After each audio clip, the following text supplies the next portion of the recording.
Est-ce que tu vas bien? Oui, je vais très bien. Oui, bien. Alors, parle. C'est là la caméra. Oui, qu'est-ce que tu veux dire aux personnes? Je veux vous souhaiter le bienvenu. Ce programme, il suffit de croire.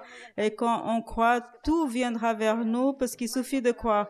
Encore un programme aujourd'hui. Et là, mon mari, qu'est-ce que tu as mangé aujourd'hui? J'ai mangé lasagne. Non, j'ai pas mangé la lasagne. J'ai mangé la landaise. Non, c'était la nourriture portugaise. Ah, voilà, c'était une jardinière. Voilà, c'est ce que j'ai mangé aujourd'hui. Alors, soyez le bienvenu. Comme toujours, on a le WhatsApp. Qu'est-ce qu'on peut faire avec le WhatsApp? Avec le WhatsApp, on peut poser une question, on peut demander une demande de prière, on peut dire juste bonjour, envoyer un gâteau, on peut envoyer une photo. On peut donner des témoignages par écrit, en parlant ou par écrit, et on peut poser aussi des questions. Alors, ça, c'est un programme de foi. Et la foi, c'est une force qui apporte à chacun d'entre nous tout ce que Jésus l'a déjà acheté sur la croix, qui est en réalité tout ce qu'on a besoin. Bénis le Dieu de notre Seigneur Jésus-Christ, auquel il nous a déjà bénis avec toutes sortes de bénédictions qui sont dans le monde de l'esprit, dans les réserves de Dieu. Et c'est notre foi qui va chercher ces choses. Et c'est sur ça que nous allons parler. Aujourd'hui, nous allons parler sur la famille. Et on va parler sur le divorce et le remariage et nous allons voir les raisons pourquoi il y a des divorces et comment l'éviter. Et maintenant, nous allons commencer avec le Tim Kuriakouche. Celui qui a triomphé, il aura... Okay.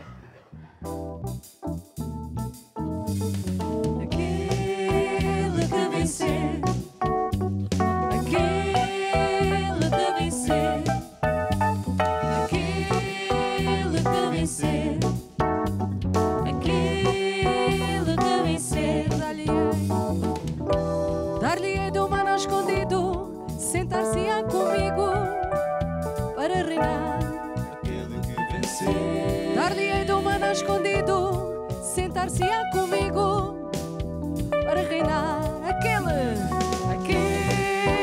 que vencer. Aquele que vencer. Aquele que vencer. Aquele que vencer comerá da árvore da vida. Aquele que vencer. Reinará sobre as nações. Aquele que vencer. Dar-lhe a estrela da manhã. Aquele que vencer. Não provará a segunda morte. Aquele que vencer. Aquele que vencer. Ai, ué. Aquele que vencer. Aquele que vencer. Farei dele uma coluna no templo do meu Deus, de onde jamais sairá. Aquele que vencer. Farei dele uma coluna no templo do meu Deus, de onde jamais sairá. Aquele que vencer. Aquele que vencer. Aquele que vencer. Aquele que vencer. E agora sou com Jesus e na força do seu poder. Só com Jesus, meu irmão, nós vamos vencer. E agora sou com Jesus e na força do seu poder. Só com Jesus, meu irmão, nós vamos vencer.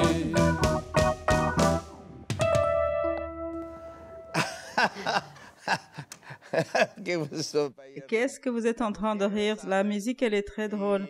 Et en réalité, c'est basé sur l'Apocalypse, une des 7 lettres que Jésus a écrites, qu'il a demandé d'écrire. Voilà. qui a été à l'église d'Éphésiens. C'est une ville qui est méga importante. Et de nos jours, il y a beaucoup de touristes qui viennent pour voir comment c'est la ville, là où l'apôtre Paul il a passé. Et il nous dit ici, Jésus, il faisait des éloges, des bonnes choses que ce peuple de cette église, mais aussi l'a corrigé pour qu'il soit, pour qu'il puisse changer d'attitude. Tu as souffert avec persévérance, tu as travaillé par mon nom et tu t'es pas fatigué. Mais j'ai contre toi parce que tu as laissé de côté le premier amour. C'est quand la personne n'a plus envie d'aller à l'église ou il va de temps en temps, il trouve des excuses et Dieu n'aime pas ça. Et aussi, rappelle-toi où tu es tombé et pratique de nouveau les premières œuvres. Sinon, je viendrai contre toi et je t'enlèverai ce que je t'ai donné. Mais tu as une chose de positive parce que tu haïs les œuvres des Nicolaïtes. Qui a de l'oreille, écoute ce que l'Esprit dit à l'Église. Celui qui triomphera, il mangera de l'arbre de la vie qui est parmi le paradis. Et c'est celui qui triomphera à Yahweh. Et c'est quand j'amène Christelle au restaurant, donne-moi la soupe à Yahweh.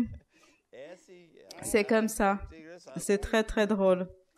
Alors, Mike aussi, il joue le piano et on chante et on mange et voilà, c'est comme ça. Mais c'est qui les Nicolaïtes? C'était ceux qui étaient dans l'église et en même temps, ils étaient des politiciens, c'était les Niques, c'était ceux qui envoyaient les peuples contrôler le peuple et ils faisaient pourtant, ils ont fait la société avec l'Église, ils profitaient de la personne qui est croyant et après ils pouvaient dominer le peuple. Voilà. Et cette musique, elle est très belle. Et c'est important de se rappeler que celui qui triomphera vivra par toujours. Nous avons, comme toujours, des interactions. Vous pouvez appeler, vous pouvez demander de l'aide, de la prière et en donnant des photos. Et nous avons une équipe, que c'est l'équipe de Call Center Mana. D'ici peu, je vais aller leur rendre visite, mais nous allons commencer par écouter un témoignage. Et toi, tu restes là, tu peux apporter le téléphone. Ah, bah oui, ça c'est un portable que je l'ai offert à ma femme. Maintenant, elle l'aime bien, voilà. Et je reçois, il est à moi. Et après, je vais rendre visite aux autres maintenant. Nous allons écouter le témoignage. Bonsoir, je suis Isaac et je collabore dans le call center.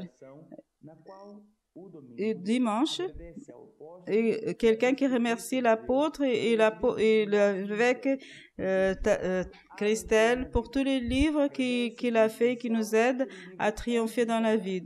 Et j'ai ouvert le livre avant de se marier et je l'ai lu déjà plusieurs fois et j'aimerais imiter le livre et le dire à tout le monde qui va se marier parce que c'est un livre qui porte du succès. En réalité, le livre avant de se marier qui parle pour les personnes qui ne sont pas mariées, spécifiquement pour que la personne ait les yeux ouverts. Bien ouverts, pourquoi? Pour voir quels sont les défauts de l'autre personne, que la personne ne fait pas si bien. Et après, on décide si on peut vivre avec cette personne. Alors, il y a plusieurs secrets. En réalité, c'est un livre important quand on parle du mariage, nous sommes en train de parler de quelque chose pour la vie. C'est pour toute la vie. C'est pas se marier et après changer. Non, c'est notre futur. Alors, c'est très important que quand on se marie, très important avant de se marier, avoir les yeux bien ouverts et après de se marier, on ferme les yeux parce qu'on ne peut plus voir les défauts. On a fait notre option et on ne regarde plus ces genres de choses. Entre-temps, on a encore un autre témoignage. Moi, c'est Maryse et je collabore dans le call center SOS. On a reçu un témoignage de Marie. son enfant, Tiago, il a souffert un accident et il a été la clavicule fracturée. Et le médecin dit qu'il fallait qu'il soit opéré. Il a été à l'hôpital avec plusieurs douleurs, mais il avait des tumeurs aussi dans le cœur. Et Jésus l'a guéri sans avoir besoin de chirurgie. Alors ça, c'est un témoignage merveilleux. Je veux dire que Tiago, elle a souffert un accident et avec plusieurs problèmes. Il avait des tumeurs dans son corps. Et pour Dieu, rien n'est impossible. Vraiment rien. Pour Dieu, ça, c'est rien. C'est une chose qui est brisée ou il y a d'autres choses. Pour Dieu, il y a toujours la solution. Il peut guérir toutes les personnes et toutes les maladies. Alors, c'est très bien que Dieu l'a guéri et que la personne appelle pour remercier parce que Dieu l'a écouté sa prière en faveur de son enfant. Alors, c'est sûr qu'elle a prié avec la foi, elle a reçu la guérison, elle a fait ce qu'on dit dans le livre de guérison divine, quand la personne loue Dieu pendant que la guérison ne se manifeste pas, parce que la guérison parfois elle est progressive. Là, on ne le dit pas, mais réellement ça a été une guérison progressive. Et maintenant, il n'a même plus besoin d'être opéré. C'est un grand miracle, gloire à Dieu. On va écouter un autre témoignage. Je suis Catherine et je fais partie de SOS. On a reçu un témoignage d'une femme que dans le jour 7, elle a demandé la prière pour des jeunes qui étaient malades et qui avaient de la toux. Mais maintenant, ils sont guéris parce qu'ils étaient à l'hôpital. Maintenant, ils sont sortis. Ils sont très heureux. Alors, on a parlé à propos de ce témoignage. Maintenant, on allait voir à call center. Mon mari appelle. Je suis parmi ces jeunes et maintenant, ils m'ont dit que maintenant, il vaut mieux mettre la cravate comme ça. Alors, ces jeunes, ce sont des bénédictions. J'aime bien cette coiffure-là. J'aimerais bien faire, mais ma femme n'a pas voulu. Alors, Lionel, qu'est-ce que ces jeunes missionnaires ils sont en train de faire? Nous ici, nous recevons les appels, on parle avec les personnes, les demandes de prière, les questions. On a reçu déjà quelques questions. Ils envoient aussi les photos. Basiquement, quand ils appellent au SOS, ils nous parlent. Voyez? Dites maintenant une question. Alors, une question des plus difficiles. Mais ne dis pas le nom, ne dis pas le nom. Qu'est-ce que l'apôtre pense quand on retire les enfants de leurs parents et il les envoie dans les institutions? Je dis, je ne peux pas le dire maintenant. Et voilà, on a des photos. Voilà, on peut montrer maintenant la photo.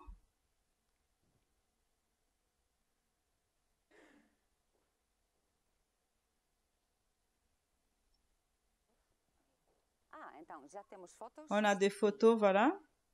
Alors, je suis Michael, je fais partie du projet 500. Voilà, avant le confinement, je suis en train de parler sur celui-là. C'est avant le confinement, on voulait gagner ces familles de l'Italie pour Jésus. Pendant le confinement, on a ouvert un groupe familial de Suisse, Italie, avec l'aide d'un diacre qui parle l'italien. Tout lieu où on marchera, Dieu nous donnera. Et ça, c'est pour l'honneur et gloire à Dieu. Cette famille, c'est une famille italienne qui s'est convertie à Jésus. Je vous salue tous. Voilà. C'est très beau, vous voyez. Ça me donne envie maintenant d'aller en Italie, conquérir quelques pizzas et comme ça on donne la parole de Jésus et on ouvre plus de groupes familiales. Voilà. On continue. Est-ce que tu as aimé ma cravate comme ça? Aimer. Je peux même le repasser comme ça fait déjà. Je peux l'accrocher, mais toi, tu es comme ça aujourd'hui, voilà. On passe les photos, voilà. Voilà. Kawa et Ahmad, à 8 ans, avec sa petite sœur. C'est l'église Mana de Tete, c'est de Mozambique. Je veux vous inviter à venir nous rendre visite avec le team Kuriakush. Alléluia. Voilà. C'est une merveille. Là, on a Eric, il envoie ça de Couvillien. Ça, c'est des hamburgers. Un grand salut. Ça aussi, je peux le faire.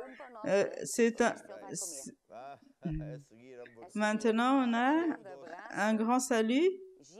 Gilles de Pontal. Ça, c'est un gâteau au chocolat.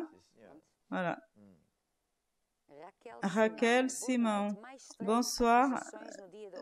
De nos jours, ça a été le jour des livres que j'ai achetés dans tout Kuriak Auditor et je les dévore tous et je lis, je relis. Raquel de Pontal, de Portugal. Simon. Là, on a Daniel d'Angleterre, Église de Londres. Nous sommes tous connectés au programme Suffit de croire. On est tous ensemble. Et il y a 2 missionnaires de Slovaquie. Et là, on ne sait pas qui c'est. C'est Victoria Pereira. Aujourd'hui, j'étais à l'église et tout d'un coup, ça m'a fait rappeler de tout le monde avec tous. Ils viennent attaquer quelque chose. C'était à la façon ancienne, mais non, c'était les frères. Et la sœur, je suis en train de servir le Seigneur dans la salle de la parole dans l'église de Stubble. Et je remercie de faire partie de l'église Mana. Et là, Bruno Marquez, je l'envoie ça. J'aime bien le flan, moi. Mais ici, Carla Silva de Bruxelles. Bonsoir, on a ouvert l'église polonaise. Ça va très bien. Ça n'a rien à voir. Dieu nous appelle, il nous montre un signe. Il y a beaucoup de jolies filles là. Et c'est les Polacs pour le Jésus.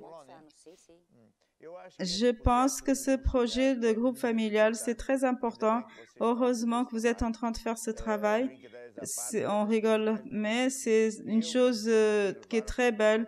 Quand je me suis convertie, on m'a amené à un groupe familial et j'aimais bien parce qu'on nous trouve des amis, on a la famille, on écoute la parole de Dieu, après on mange ensemble, on évangélise ensemble, on gagne d'autres groupes familiales. C'est un projet fantastique et pourtant on peut profiter pour montrer le panneau qui nous parle des groupes familiales on a.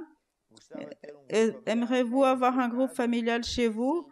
Dites oui, vous pouvez écrire et partout dans le monde, regardez-moi, on peut vous entraîner pour que vous puissiez être un leader et entre-temps, la personne, elle peut aller dans le site, suffit de croire et la plaque, vous pouvez cliquer et comme ça, vous avez tous les données.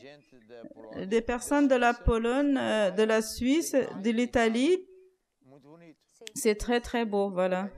J'ai un rêve d'avoir une église dans tous ces pays. Amen. Alors, maintenant, on a quelque chose. Pain au fromage. Ça, c'est brésilien, Ribeirão Preto. Des petits pains au fromage bien chaud, c'est bon. Voilà. Et là, Paul de Manchester. Bonsoir. Pizza faite à la maison. Je vous salue tous de Manchester. Tu sais qui fait des bonnes pizzas? C'est moi. Moi, je fais des bonnes pizzas. Ah oui, depuis que moi, j'ai une machine qui sait faire des pizzas. Il s'appelle Mike Samar. Oh, Samar. Voilà, Samar. Elle n'est plus à la maison maintenant. Elle n'est plus. J'appelle Mike. Voilà. On a cette photo, c'est de Miratej. Voilà, c'est belle. Voilà, une pause. C'est très drôle. Et là, sa brasiline Pontal. On garde pour notre apôtre pour faire une bonne grillade brésilienne. Voilà. Le grillade au Brésil, on commence le déjeuner, mais on finit le soir. C'est un très grand problème. Alors, c'est très bien. Encore d'autres? Pour maintenant, on n'a pas d'autre chose. On a d'autres témoignages? On a d'autres témoignages? Je suis Suzanne. Je suis de l'église de Mafre. Mon témoignage, c'est sur les finances. Je travaille chez une personne et dans ce COVID-19, j'ai été envoyée à la maison. Mais j'en ai d'autres personnes qui continuent à me payer pareillement. Dieu, il est fidèle parce que moi aussi, je le sais. Ça, c'est un témoignage qui est très belle parce qu'elle dit, elle est fidèle à Dieu. Dieu cherche les fidèles pour les bénir. Et pourtant, quand nous sommes fidèles et qu'on met la loi de Dieu en pratique, ça fonctionne. Et Dieu prend soin de nous. Voilà. Parce que la personne, même chrétienne, dans notre église, c'est différent parce que on écoute et on parle. Et plusieurs chrétiens dans le monde n'ont pas cette foi. Et après, il y a cette chose, ils souffrent. Mais nous, grâce à Dieu, on a le succès. Encore? Pour l'instant, on n'a plus de témoignages. Maintenant, nous allons écouter encore une musique qui nous dit l'option. La musique, c'est « Je donne le ton, Mike. Je suis joyeux et je suis heureux. C'est pas de ma faute. À peine j'ai fait une option. J'étais en Hollande chercher Christelle. À peine j'ai fait une option. C'est ce que j'ai fait. Mon beau-père, il était méfiant, mais moi, voilà, je ne rappelle plus de reste, voilà. Sou alegre, sou feliz, não tenho culpa, apenas fiz uma opção. Ser servo de Jesus eu quis. Apenas fiz uma opção, foi o que eu fiz. Apenas fiz uma opção. Apenas fiz uma opção. Apenas fiz uma opção. Apenas fiz uma opção. Sem doença prosperando, hoje eu vou. Apenas fiz uma opção. Sou cristão, novo homem sou. Apenas fiz uma opção, foi o que eu fiz. Apenas fiz uma opção. Apenas fiz uma opção. Apenas fiz uma opção. Apenas fiz uma opção. Nem o João, nem a Maria são. O caminho é Jesus. A salvação só vem por crer na cruz. E no sangue de Jesus. Foi o que eu fiz, apenas fiz uma opção. Apenas fiz uma opção. Apenas fiz uma opção. Apenas fiz uma opção. E tu? E tu aí, opa, vê se decides, faz a tua opção. Sem muita lenga-lenga, pá. Faz a tua opção. Foi o que eu fiz, apenas fiz uma opção. Apenas fiz uma opção. Apenas fiz uma opção. Apenas fiz uma opção. Então aqui estamos. Nous sommes là encore dans le call center. Et Lionel, elle a un témoignage qui est très belle, qu'on a reçu. Et n'oubliez pas, envoyez vos témoignages pour que nous tous on puisse se réjouir. Une dame d'Algarve, elle a envoyé son témoignage en disant que la semaine dernière, elle a fait une demande de prière pour une famille qui était malade. Et aujourd'hui, elle nous appelle pour remercier parce que tout va bien.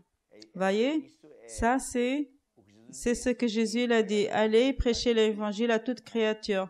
Et les signes se suivront à ceux qui croient. Imposons les mains sur les infirmes, etc., etc.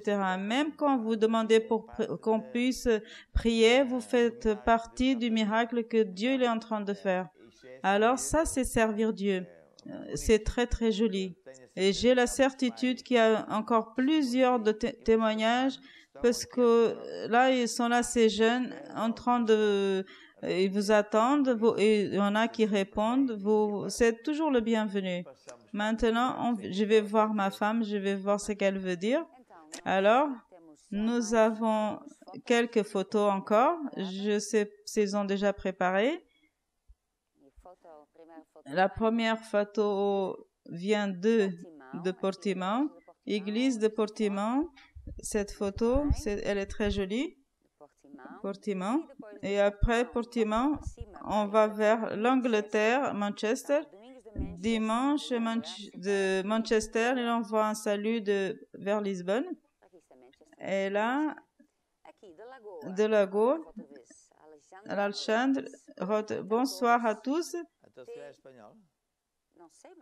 Mais par le nom, on dirait que c'est des Espagnols, à rien de. Bonsoir à tous. Est-ce que tu connais ce livre? C'est le livre du PJC pour les enfants, voyez.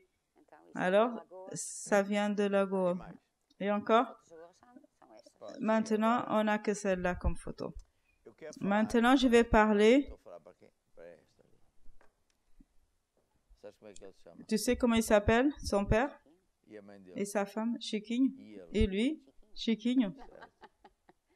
Voilà, et son fils.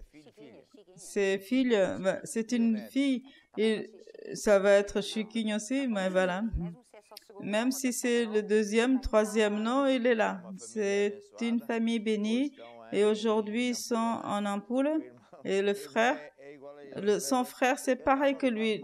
J'étais à Maputo, je dis, mais ce gars, il est là maintenant ici, comment il est venu là? Après, je me suis dit, non, leur visage, ils se ressemblent, voilà, c'est son frère. Et c'est une très grande bénédiction aussi. Voilà, c'est bien. Aujourd'hui, je veux partager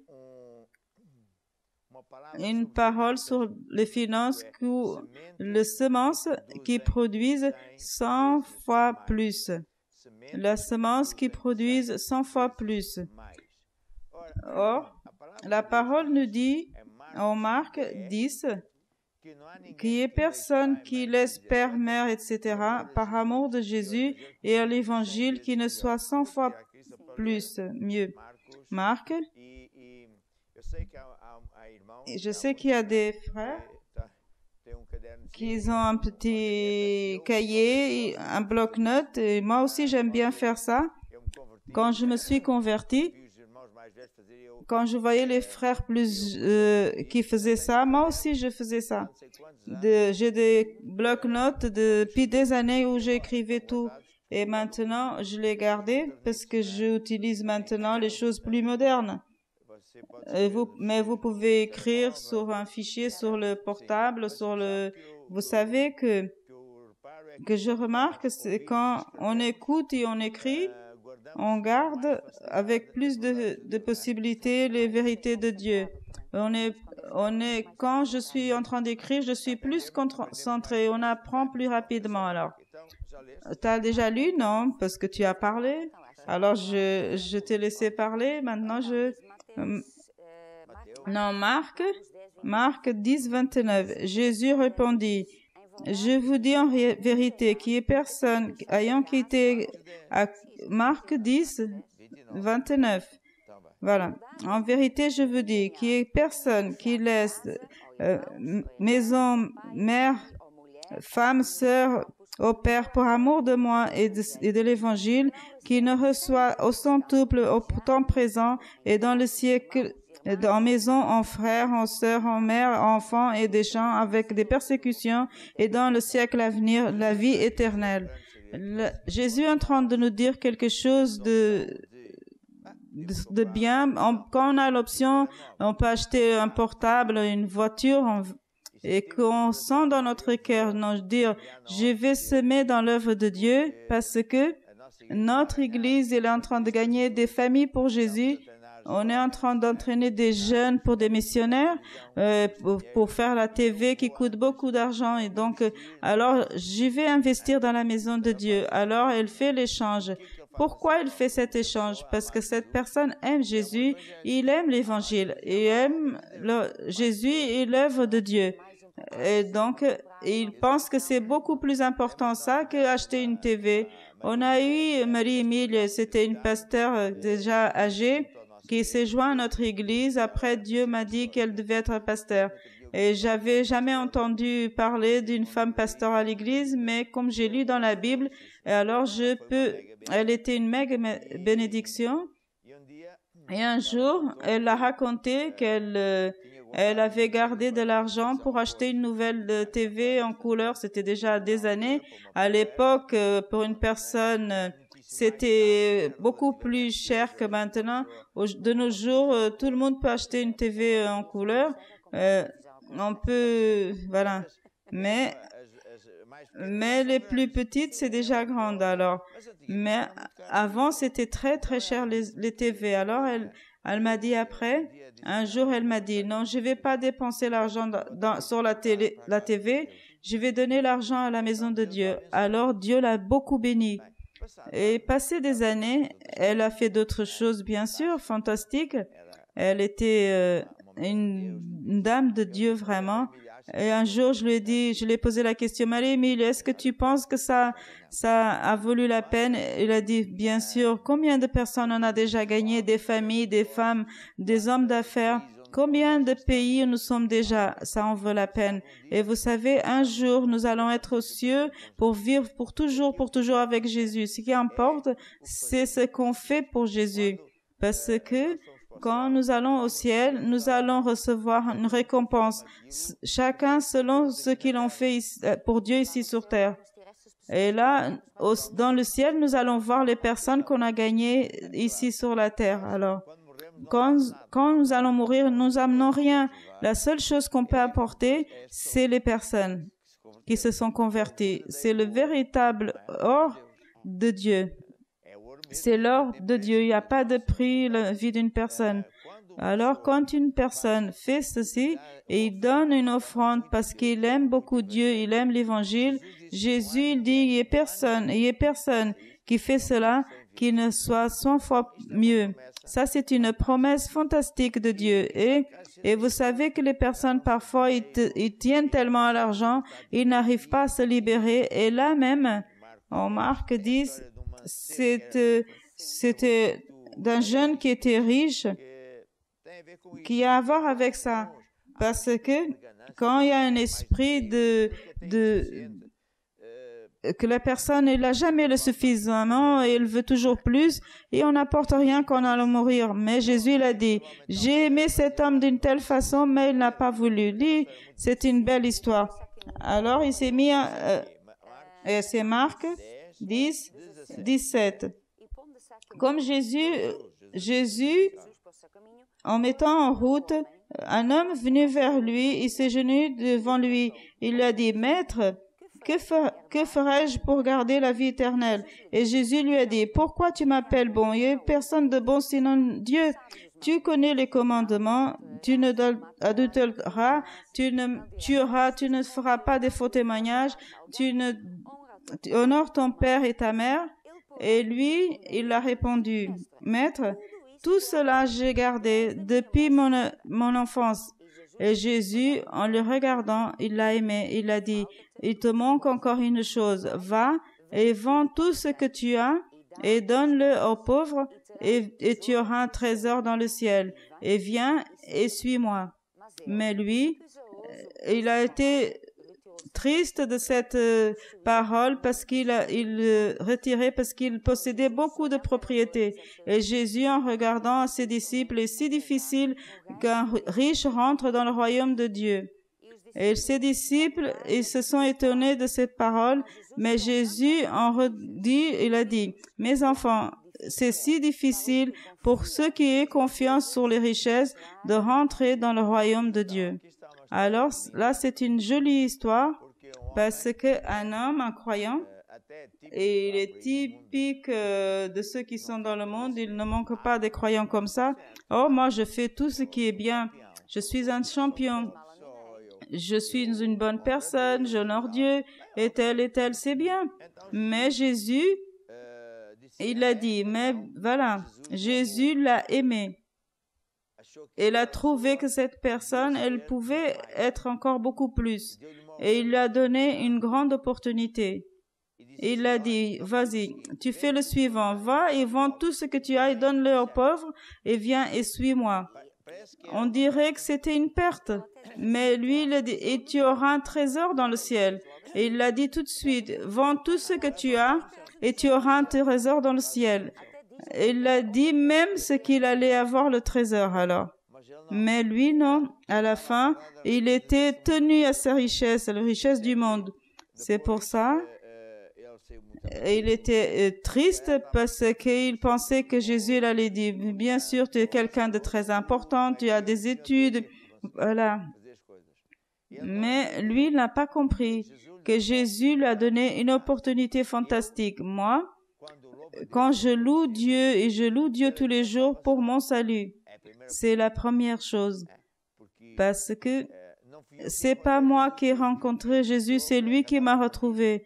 Parce que j'étais perdu et il m'a ouvert aussi les yeux pour que je puisse voir. Mais après, je loue Dieu pour le privilège qu'il me donne, que je puisse le servir. C'est un honneur servir Dieu. Et c'est une merveille parce qu'il sert Dieu, c'est un élu de Dieu. Nous sommes tous appelés, nous sommes appelés à servir Dieu, mais il y en a qui sont appelés pour être dans les choses à temps complet. Mais Jésus l'a dit, que Jésus l'a aimé, il a dit, laisse tout et suis-moi. Mais il n'a pas supporté parce qu'il a préféré. Et il a aimé les choses de ce monde, les richesses de ce monde. Même, c'est impressionnant, c'est méchant. Comment on peut vivre avec les choses ici dans une vie qui est si courte? Il y a des personnes qui n'arrivent pas à voir ça. Ils n'arrivent pas à voir qu'ils luttent, ils font le mal au prochain pour être nommés, ils marchent par-dessus tout, ils embrouillent tout juste pour gagner beaucoup plus d'argent. Et quand ils meurent, ils n'apportent rien. Et Jésus l'a dit, laisse tout ça et viens avec moi. Change de vie, mais lui, il n'a pas réussi. Mais Jésus, il a arrêté pour enseigner. Tu sais ce qui est en train de se passer? C'est si difficile de rentrer dans le royaume de Dieu, ceux qui portent des richesses, parce que ceux qui ont la richesse, c'est difficile de rentrer dans le ciel parce qu'ils ont confiance dans la richesse. Ils ont confiance que la richesse, c'est une garantie.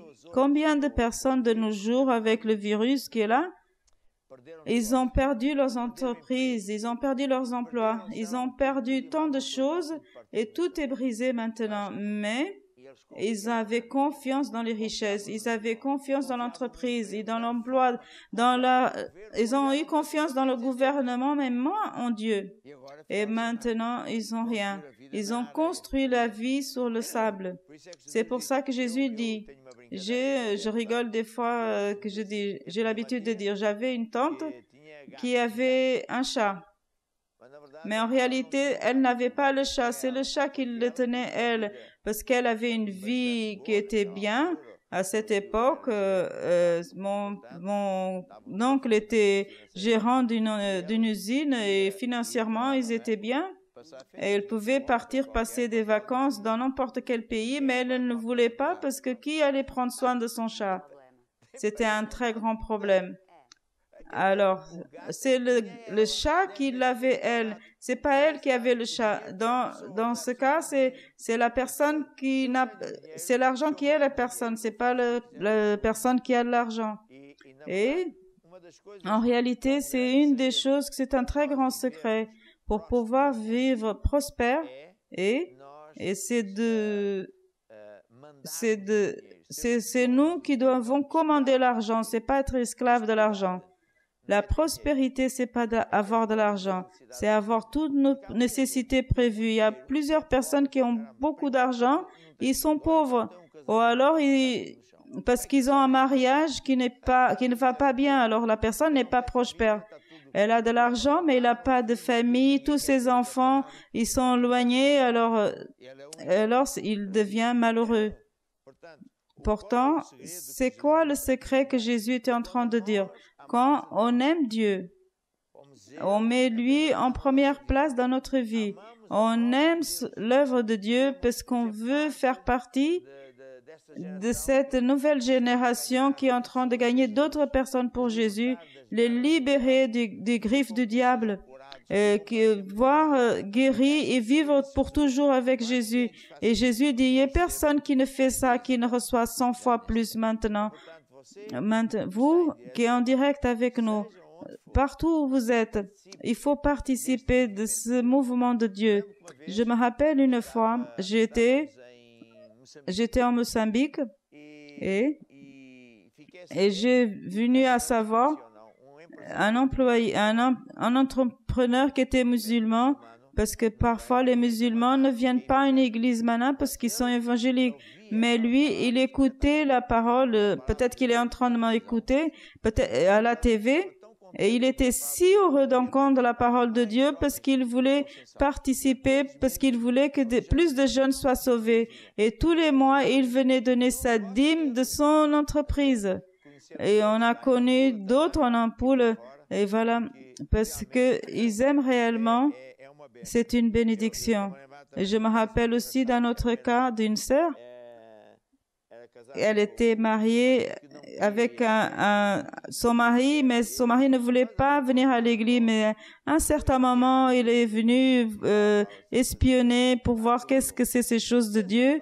Et à un certain moment, et l'homme, il commence à amener sa sœur à l'église. Et parfois, il disait, tu es en retard. Dépêche-toi parce que tu es en retard.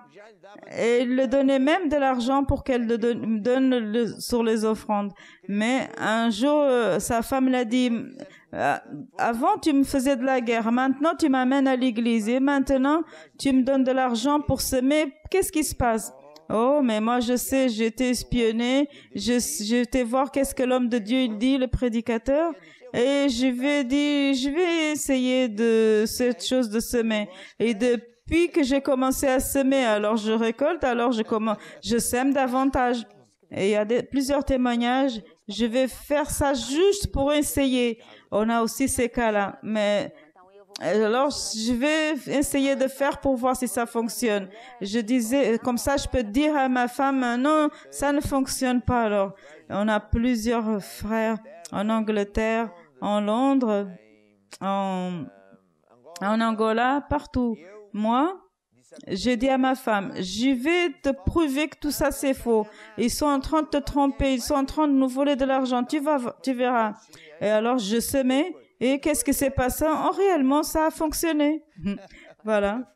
C'était drôle. Et pourtant, c'est ça. Maintenant, c'est le moment qu'on peut penser sérieusement dans cette loi et dire, je vais contribuer pour que l'œuvre de Dieu puisse avancer. Nous sommes en train de grandir. Bref, nous allons avoir une convention et il faut tout préparer. Nous sommes en train d'investir dans des nouvelles choses, des équipements pour, encore cette semaine, on va des équipements de la TV parce que il le faut pour avoir plus de chaînes en plusieurs langues. Et avec votre aide, on arrive à faire cette œuvre. Et vous faites partie de ces âmes qui sont en train d'être gagnées pour Jésus. Maintenant même, vous pouvez, la plaque, il vous dit comment vous pouvez semer, Dieu va multiplier dans cette loi si merveilleuse ce sont des semences qui produisent 100 fois plus. Pendant cela, le team va chanter un chant à ce propos. Olha para Jesus, aleluia. Olha para Jesus, aleluia. Tira os olhos dos problemas, olha para Jesus. Sim, olha para Jesus. Olha para Jesus, aleluia. Olha para Jesus, aleluia. Tira os olhos dos problemas, olha para Jesus.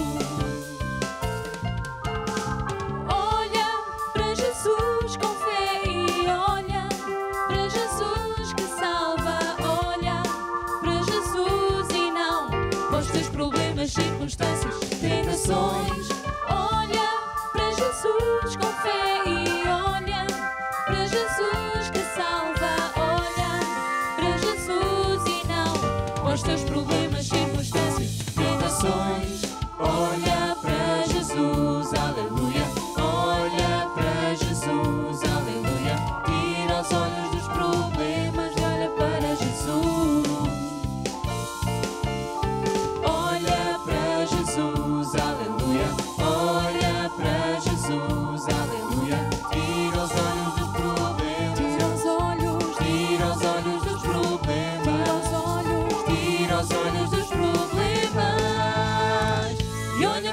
Jesus.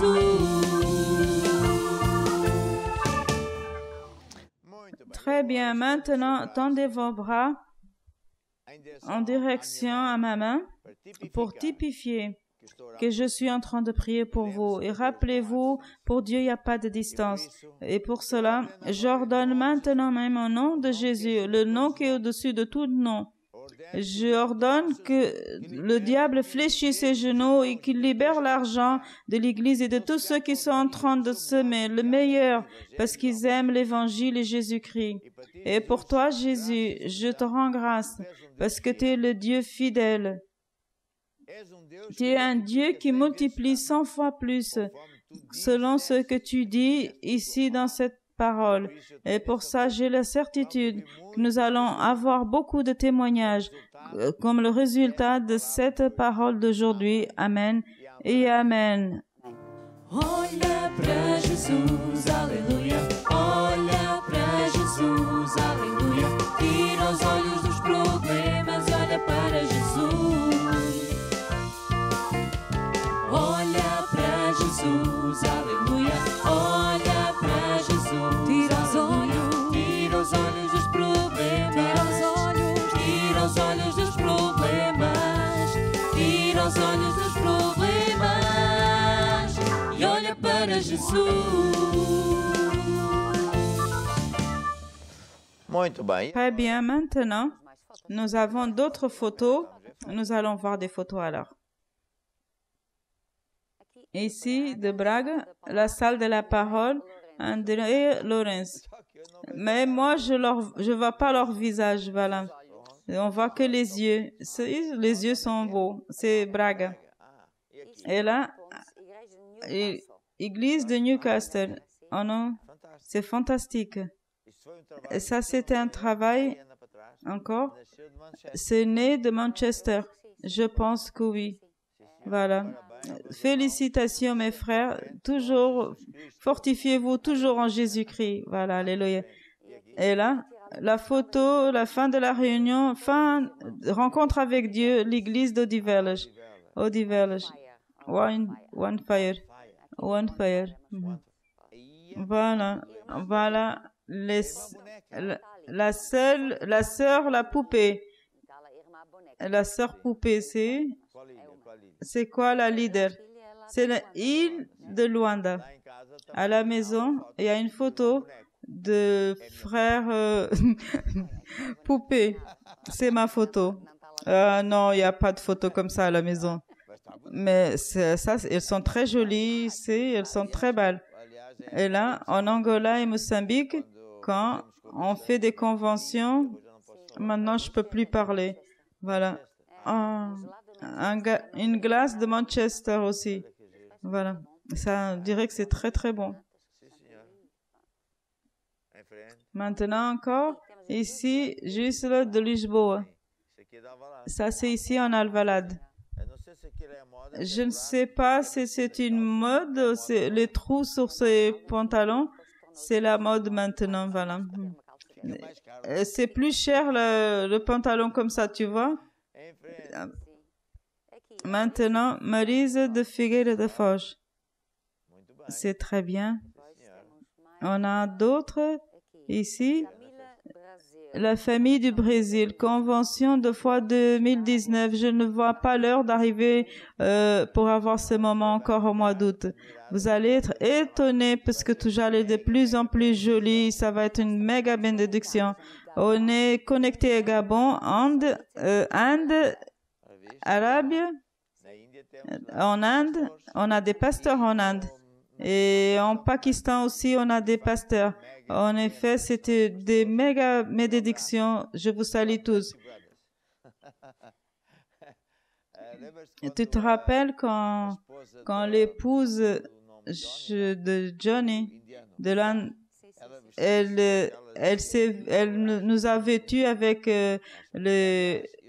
les vêtements de là-bas. Moi aussi, je voulais avoir un costume hindou, mais bon, je vais l'avoir, tu verras. Encore? On a encore une photo? Non, celle-là, elle n'est pas encore arrivée. Alors, nous allons maintenant parler sur la famille.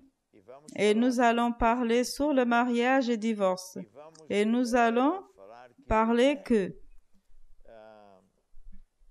hier on a parlé que Dieu déteste le divorce, mais il déteste aussi la maladie, il déteste les dettes, la pauvreté.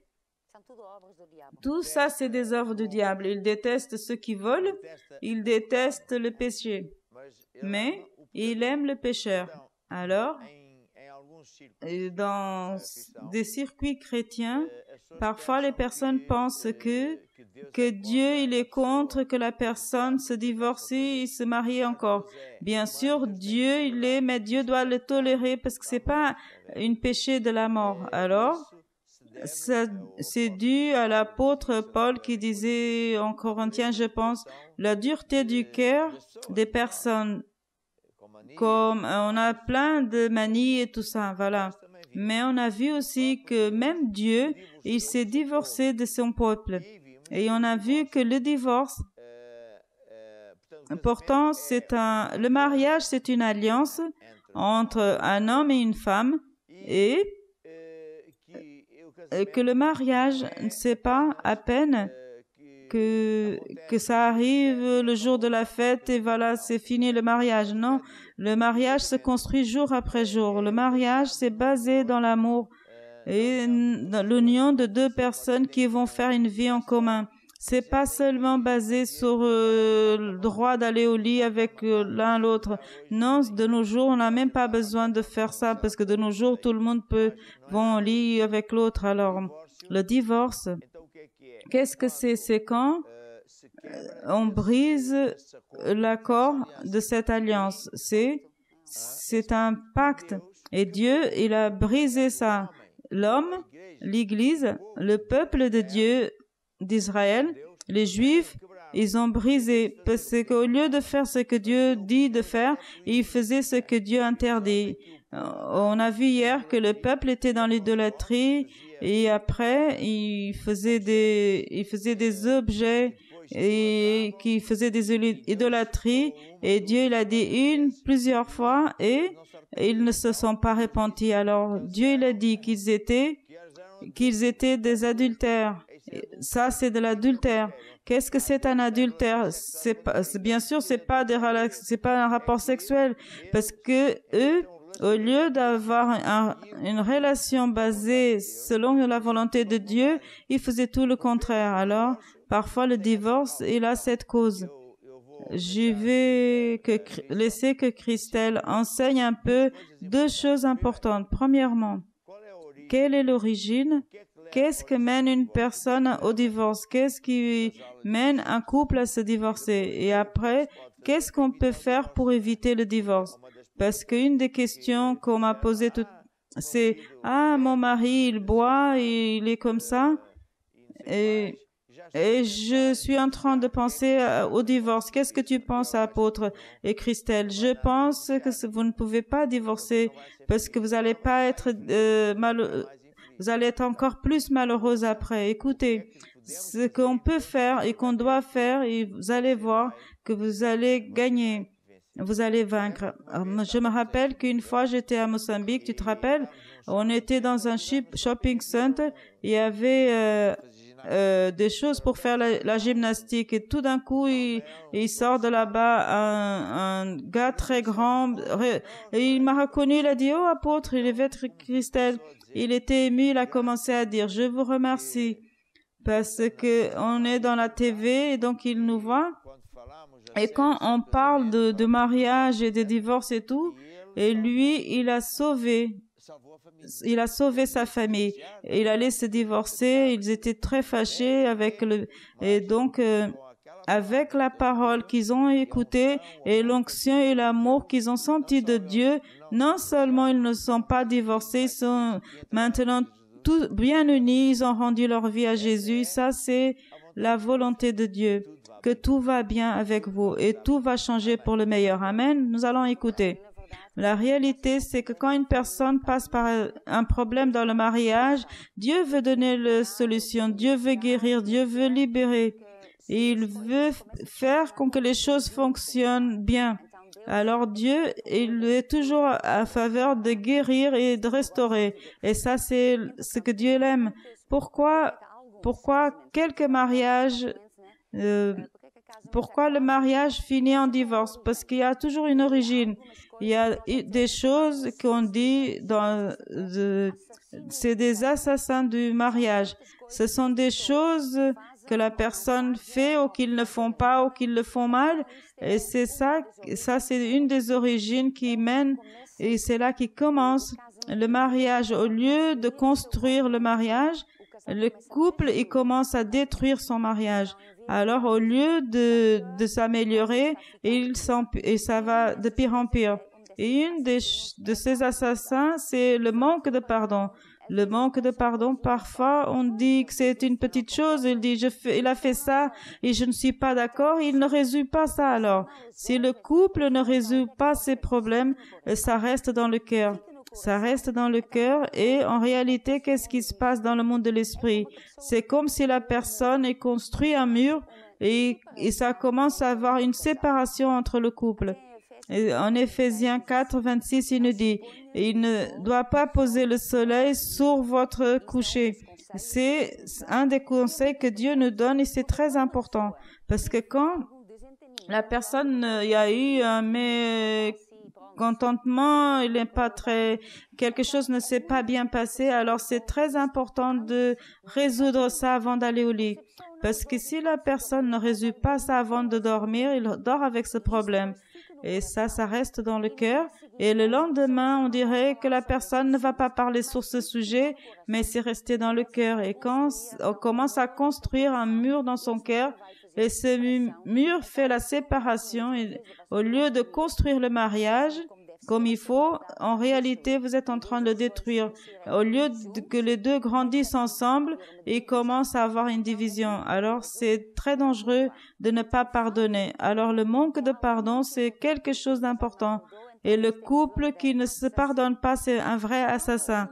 Un autre sujet, c'est quand l'un des deux ou les deux, ils ne laissent pas leurs parents. C'est une des premières choses que Dieu il a dit. Quand Dieu il a créé Adam et Ève, les premières choses qu'il a dit au couple, il a dit ainsi, je vais voir si je le trouve rapidement, en Genèse 2,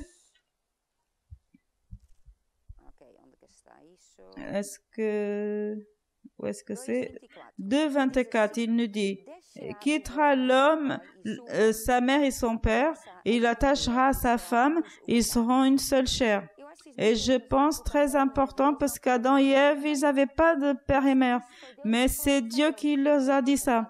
Alors, ils ont pensé, qu'est-ce que c'est ces choses, père et mère? Mais c'est très important parce que ça a commencé une nouvelle famille. Donc, les deux, ils commencent une vie en commun. Ils quittent leurs parents. Et quand un couple ne fait pas ça, c'est un problème.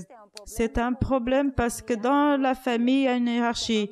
Et qui commande la famille? C'est le mari et après, c'est l'épouse. Maintenant, quand un des deux ne laisse pas leurs parents, alors qu'est-ce qui se passe? Dans cette hiérarchie, elle est brisée.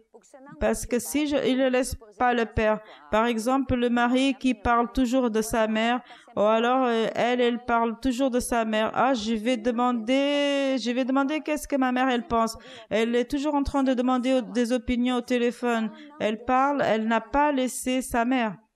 Lui, il n'a pas laissé la mère ou son père. C'est des deux côtés, mais en général, c'est plus les parents aussi ne laissent pas partir ses enfants parce qu'ils sont des mères poules. Alors les mères, alors la belle fille, elle l'aime bien, mais elle ne sait pas très bien, elle ne sait pas beaucoup de choses, elle a beaucoup de besoin d'aide. Alors la belle-mère est toujours à la maison. Mais d'autres fois aussi, c'est pas la mère. D'autres fois, ce sont les enfants. C'est l'enfant qui va toujours chez ses parents. Il va toujours demander des conseils et tout ça.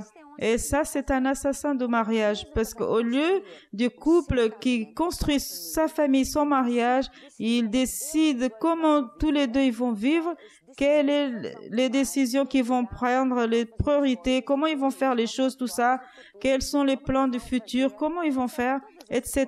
Toutes ces choses-là. Alors, ils ne sont pas tout seuls. Il y a beaucoup de monde qui est autour. Il y a les parents et parfois c'est pas des fois il y a des amis, tout ça, des sœurs, des collègues. Alors tout est confus. Alors parmi cette confusion, on ne peut pas construire. Si un veut mettre une fenêtre, l'autre il dit non, je ne suis pas d'accord. Alors chacun donne son opinion. En réalité, on dirait que c'est simple. On dirait que c'est pas très important et tout ça en réalité, c'est pas trop important, mais ce sont des petites choses qui commencent et qui commencent à détruire le mariage. Ce sont toujours des petites choses, c'est pas les grandes choses. Ce sont des petites choses qui grandent, c'est ceci, cela, de l'autre côté, ils s'accumulent et à chaque fois le couple, au lieu de construire, parce que construire, ça arrive jour après jour. La personne va y construire son mariage. Alors, quand la personne laisse d'autres choses rentrer, il y a ces assassins dans le mariage et ça vient aussi doucement. C'est doucement qu'il détruit le mariage. Alors, ne pas laisser ses parents, c'est très compliqué. Et c'est un vrai assassin du mariage. On a des témoignages ici, parfois c'est des tristes témoignages, des mariages qui ont commencé si bien, mais ils se sont finis en divorce parce qu'ils n'ont pas réussi à séparer de ses parents. Un autre assassin du mariage, c'est l'échange des priorités. Dans le mariage, il y a une priorité. En première place, il devait être Dieu, après le mari, après l'épouse, après les enfants, après rien d'autre. Les autres personnes ne font pas partie de cette famille. Alors, l'échange des priorités, c'est quelque chose qui est hors la volonté de Dieu. Parce que Dieu, il a tout créé avec l'ordre et hiérarchie pour que tout fonctionne bien. Parce que c'est ainsi que Dieu a instauré les choses. Et il fait les choses pour que ça fonctionne et fonctionne bien. Et pour que la personne soit heureuse. Et pour que la personne puisse construire son mariage où tout le monde est heureux. Mais quand on échange les priorités, qu'est-ce qui se passe? Parfois, la femme, au lieu de mettre son mari, elle met ses enfants devant son mari. Et le mari, parfois, au lieu de mettre, après Dieu bien sûr, au lieu de mettre sa femme, parfois, il met son travail, il met ses amis, d'autres choses. Et parfois, ce qui se passe aussi, c'est que avec la mère, elle met ses enfants, sa mère, la maison, elle oublie son mari, il est dans la dernière place. Alors quand ça arrive, quand il y a un échange de priorités, quand le mari ne commande pas son mariage, mais au lieu de mari, c'est l'épouse qui commande et lui laisse, ça ne peut pas être comme ça. Ça, c'est pas le plan de Dieu. Ça veut dire que la personne, elle est en train de construire le mariage, mais pas dans le bon sens. Il ne suit pas les instructions de Dieu. Et quand on ne suit pas les instructions de Dieu, ça ne va pas fonctionner. Et quand on est en train de monter quelque chose, on doit suivre les instructions. Sinon, ça ne fonctionne pas. On peut avoir nos idées. On va voir une voiture, on va changer les roues dans le côté du volant. Et pourquoi ça va être pour être différent? Nous avec nos parents, nous allons faire les choses à notre manière. Et la personne échange. Il fait les choses et pas dans le bon endroit. Alors, qu'est-ce qui va se passer? Ça va pas fonctionner. Et après, c'est un désastre. Alors, l'échange de priorités, c'est un assassin du mariage. Il y a certaines choses que les couples doivent décider et où est-ce qu'ils vont vivre, aller en vacances. Ça n'a pas à voir avec la priorité. Mais la hiérarchie de Dieu dans la famille, c'est très important. C'est très important et Dieu, il a instauré d'une certaine façon. Et quand on le fait à la manière de Dieu, alors nous allons avoir la bénédiction que Dieu l'a promis. L'idée de Dieu, c'est que tout le monde qui est dans une famille soit heureux. Ça, c'est le désir de Dieu dans une famille, que toutes les personnes soient heureuses. Et ça arrive que quand on fait les choses à la manière de Dieu. Mais si on veut faire les choses à notre manière, ça ne va pas fonctionner. Il y aura des problèmes. Le mariage va se terminer en divorce et après la personne dit « Oh, je ne sais pas pourquoi ça arrive. Nous sommes des croyants, nous sommes tous les deux croyants, on va à l'église, tout va bien. Pourquoi ça ne fonctionne pas ?» Vous pouvez tout bien faire, mais si vous changez les priorités, l'hiérarchie dans le mariage, alors ça va détruire votre mariage parce que vous faites les choses pas à la manière de Dieu. Une autre chose aussi qui peut être dans un assassin du mariage, c'est le domaine financier, l'argent. Le diable, il aime bien rentrer par là. Et nous devons savoir qu'est-ce que Dieu parle à propos du domaine financier. Et le couple doit savoir, il doit faire un plan, comment ils vont dépenser l'argent. Parce que s'ils ne font pas un plan, ça aura des confusions. Avant de se marier, ils n'avaient pas de loyer à payer, ils n'avaient pas à payer ni acheter à manger, il n'y avait rien de tout ça. Donc, ils avaient beaucoup d'argent, ils avaient de l'argent qu'ils utilisaient pour d'autres choses. La femme, par exemple, achetait des vêtements, il allait au coiffeur, toutes ces choses-là. Et le mari, il a acheté des portables, et puis il changeait, et après il a changé plusieurs fois, et après d'autres téléphones, et encore d'autres téléphones. Alors, entre-temps, le couple se marie. Il ne parle pas du domaine financier. Qu'est-ce qui va se passer? Oh, la femme, elle va aux courses. Elle va que son argent qu'elle reçoit, il va tout dans les courses. Tout d'un coup, au lieu d'acheter une nouvelle chaussure, elle doit acheter la viande, la nourriture. Après, il a le mari qui mange beaucoup. Et après, elle doit acheter le produit de nettoyage. Tout ça, c'est cher. Elle ne faisait pas l'idée que c'était si cher. Et tout son argent, c'est parti. Elle regarde le mari. Et le mari, comme ils n'ont rien dit avant, il achète des téléphones et des portables et voilà. Et c'est très important que le couple s'assoie avant le mariage. Il fait un plan. Ensemble, combien vous recevez tous les deux? Quelles sont les dépenses que vous allez avoir? Le loyer, l'eau, l'électricité, la voiture, toutes ces dépenses. Qu'est-ce qu'on va dépenser avec la nourriture? Alors, tout ça, c'est beaucoup de comptes. Alors, il faut faire une liste de priorités. Mais c'est très important que Dieu soit dans cet endroit de finances. Nous devons toujours mettre Dieu dans la première place dans le domaine financier. Et le couple doit déterminer ça. Et ça veut dire qu'on donne nos dîmes avant de faire n'importe quelle dépense ou d'acheter n'importe quoi. Nous devons décider, donner les dîmes à Dieu et donner les offrandes à Dieu. Parce que quand nous donnons à Dieu, en réalité, on ne dépense pas. En réalité, on donne à Dieu et lui, il va les multiplier. Lui, il va nous protéger. Il va ouvrir les écluses des cieux. Tout de bon va se passer. Alors, nous devons savoir comment Dieu parle. Qu'est-ce que Dieu dit dans le domaine financier? Parce que là, ensemble, ça va apporter la bénédiction des bonnes choses. Mais quand la personne pense, ah non, c'est beaucoup, je dois donner de l'argent, donner la dîme et les offrandes, je ne veux pas faire ça. Mais une personne qui ne connaît pas la volonté de Dieu et la vérité de Dieu, ce qu'il nous enseigne dans la Bible, le manuel de la vie, en réalité, c'est un couple qui va être volé et va avoir des problèmes derrière problèmes. Pourquoi? Parce que dans le domaine financier, il a les portes ouvertes. Et quand la porte est ouverte, le diable il rentre. Et quand il rentre, il vient pour voler, tuer et détruire. Et la personne, elle a beaucoup de comptes en plus à payer. Les choses qui se cassent, tout se passe. Parce que la personne n'a pas fermé les portes. Alors le domaine financier, il est très important. Et quand le couple n'a pas fait un plan, quand il n'accomplit pas ce plan et quand il ne s'assoit pas pour voir comment ils vont faire les choses, alors ça peut être un très grand assassin du mariage parce que ça apporte des conflits. Et le diable, il aime beaucoup ce domaine. Maintenant, un autre, ce sont des mauvais traitements. Ça veut dire, ça c'est de l'œuvre du diable. C'est l'œuvre du diable. En réalité, c'est le début de la fin. C'est quelque chose de très mauvais quand ça se passe. Ça ne peut pas se passer. Où est-ce qu'il est le respect? Où est-ce qu'il est l'amour? Le mariage, c'est construit.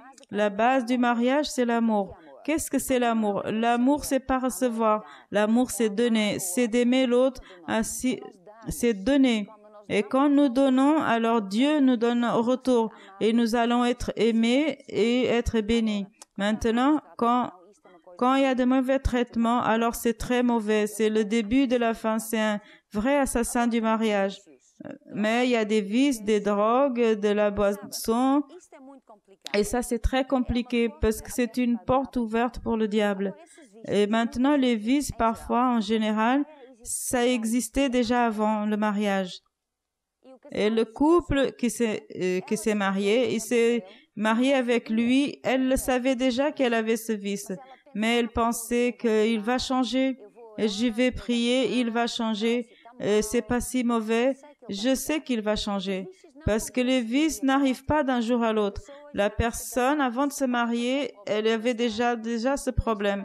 Et pour ça qu'on a le livre qui, avant le mariage, c'est d'avoir les yeux bien ouverts sur les personnes qui ont des vices. Parce que la personne qui a des vices, c'est très compliqué. Les viciés, le diable est dans la vie de cette personne, la porte est ouverte. Alors, il faut pas se marier avec une personne alors qui a ses vices, parce que la porte est ouverte, le diable va rentrer, il n'y a que des problèmes. C'est la fin du mariage qui est en vue. Alors, les vices, les drogues, les jeux, c'est très compliqué, parce que c'est une porte ouverte pour que le diable y rentre. Et quand le diable voit une porte ouverte, il rentre. Parce que nous sommes dans une vraie guerre. Et le diable, il est autour de notre vie pour voir où est-ce qu'il y a la porte ouverte. Parce que peut-être qu'aujourd'hui, on a fermé les portes, mais tout de suite, une petite fenêtre et une porte s'ouvrent, alors le diable, il va rentrer par là. Nous devons fermer les portes en sachant que le diable, il va toujours essayer de rentrer pour faire son devoir, que c'est de tuer, voler, détruire non seulement votre famille, votre mariage et vous aussi. Et il veut voler votre salut. Notre cas, c'est un véritable assassin du mariage. C'est quand le couple est marié, mais ils ont une vie indépendante. En réalité, ce couple ne sait même pas ce que c'est un mariage. Ils se marient, ils font une grande fête, mais en réalité, ils ne sont pas mariés parce qu'ils ne construisent rien ensemble. Chacun a sa vie. Ils sont dans la même maison, ils dorment ensemble, mais un va d'un côté, il a son travail, il a ses amis, et il va même en vacances avec des amis, et l'autre, il a d'autres de travail, il a son salaire, son argent, il est divisé, chacun fait ce qu'il veut avec son argent, alors tout est divisé, il n'y a pas de mariage. Alors, ils sont ensemble dans la même maison, mais en réalité, leur vie, c'est indépendant. Qu'est-ce qui va se passer? Maintenant, ils sont ensemble, mais avec le temps, parce qu'ils sont toujours un à gauche, l'autre à droite, ils sont devenus si loin qu'il est si loin qu'ils ne le voient même plus. Oh, je le reconnais même plus. Pourquoi? Parce qu'ils ne passent pas du temps ensemble, ils ne sont pas ensemble. Les vacances, il y en a un qui va avec des amis, l'autre avec d'autres amis, ils ne sont pas en train de construire un mariage. Nous devons construire jour après jour. Si le couple ne construit pas, alors rien ne va pas se construire, rien ne va se passer, le mariage ne va pas arriver. Nous devons construire jour après jour.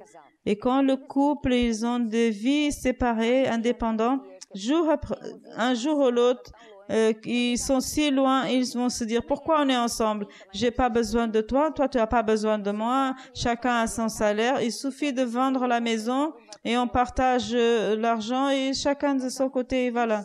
Donc, ça c'est un assassin clair du mariage. Le manque du respect aussi, c'est quelque chose de mal. Le manque d'amour, ce sont des choses semblables. L'amour, c'est respecter, donner tel que la personne est. Et parfois, le couple, la femme, elle veut changer le mari veut changer sa femme. Et pour être comme lui, il doit se changer à ma manière.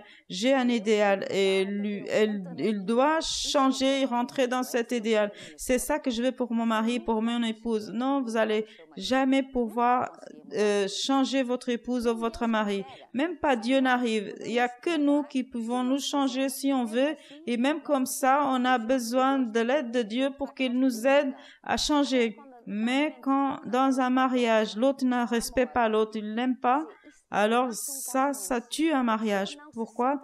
La personne ne se sent pas aimée. Il doit faire des épreuves pour changer, pour gagner l'amour de l'autre. Non, ça c'est pas un mariage.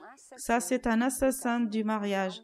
Alors, c'est très important de comprendre que le manque de respect, c'est détruire l'amour peu à peu. C'est une petite chose à chaque fois, mais ça va détruire l'amour. Et l'amour, clair, c'est super important dans le mariage parce que sans l'amour, il n'y a pas de mariage. Amour, c'est pas un sentiment.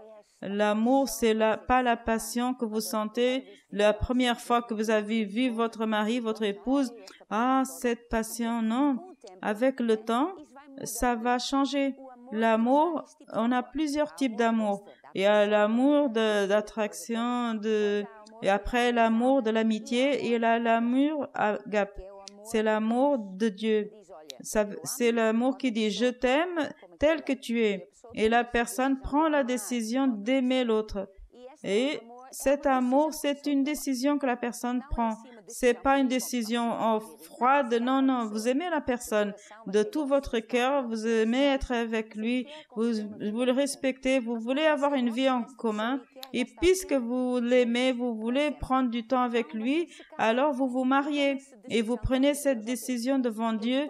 Je prends cette décision, Dieu, devant toi et toutes les personnes qui assistent le mariage, que nous allons vivre ensemble. Je vais l'aimer telle qu'elle est.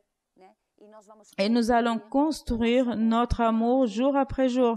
Alors, c'est pas un sentiment, ce sont des choses que la personne fait jour après jour qu'on construit. Maintenant, une chose qui est très mal aussi, c'est un assassin du mariage, c'est les menaces. La personne te dit, c'est la dernière fois. Encore, c'est la dernière fois. Voyez, pourquoi vous dites que c'est la dernière fois? Est-ce que Dieu t'a déjà dit ça une fois? Est-ce que Dieu, il a déjà... Tu es en train, c'est la dernière fois que tu commets cette faute. Tu ne referas pas ça encore. Tu ne me laisses pas comme ça. Ça, on ne le fait pas ça, c'est la dernière fois. Je vais appeler tout de suite ma mère. Non, ces menaces, qu'est-ce que vous êtes en train de faire? Quand une personne est en train de menacer, qu'est-ce qu'il est en train de faire? Il est en train de dire, il va gagner son épouse ou son mari. Il est en train de construire. Non, il n'est rien. Il est en train de détruire. Il met une menace. C'est la dernière fois. Mais qu'est-ce que tu veux après? Tu t'es marié. Devant Dieu, tu as pris la décision d'aimer la personne. Alors, où est-ce qu'il reste là, cette chose qui dit la dernière fois? Non, personne n'est parfait. Même pas vous, ni votre épouse, ni votre mari. Personne n'est parfait. Votre mariage aussi ne va pas être parfait.